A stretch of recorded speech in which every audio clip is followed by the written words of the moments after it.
Hey there! Read something interesting today, and the moment I read it, I knew I had to share it with you. This piece is dedicated to all the teachers who have taught me, teachers that I have learned from, teachers that I work with, to the community that I so proudly belong to. The creation of the teacher. Writer unknown. The good Lord was creating teachers. It was his 6th day of overtime, and he knew that this was a tremendous responsibility, for teachers would touch the lives of so many impressionable young minds. An angel appeared before him and said, "You are taking a long time to figure this out." "Yes," said the Lord, "but have you seen the specs on this order?" Teacher, and it read, must stand above all students, yet be on their level. Must be able to do 180 different things not connected with the subject being taught. Must run on coffee and leftovers. Must communicate vital knowledge to students all the time and be right most of the time.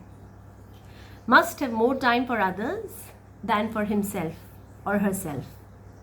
Must have a smile that can endure through pay cuts, problematic children, and worried parents. Must go on teaching when parents question every move and others are not supportive. Must have 6 pairs of hands. 6 pairs of hands, said the angel. That's impossible. Well, said the Lord, it's not the hands that are the problem. It is the 3 pairs of eyes that are presenting the most difficulty.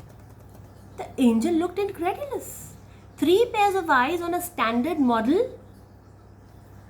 The Lord nodded his head. 1 pair can see a student for what he is and not what the others have labeled him as. Another pair of eyes in the back of the teacher's head to see what should not be seen, yet must be known. The eyes in front are only to look at the child as she acts out in order to reflect, I understand and I still believe in you, without so much as saying the words to the child.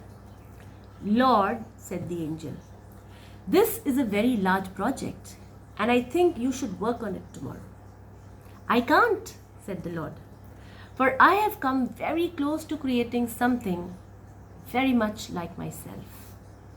I have one that comes to work even when he or she is sick, teaches a class of children that do not want to learn, has a special place in his or her heart for children who are not his or her own, understands the struggles of those who have difficulty, and never takes the students for granted.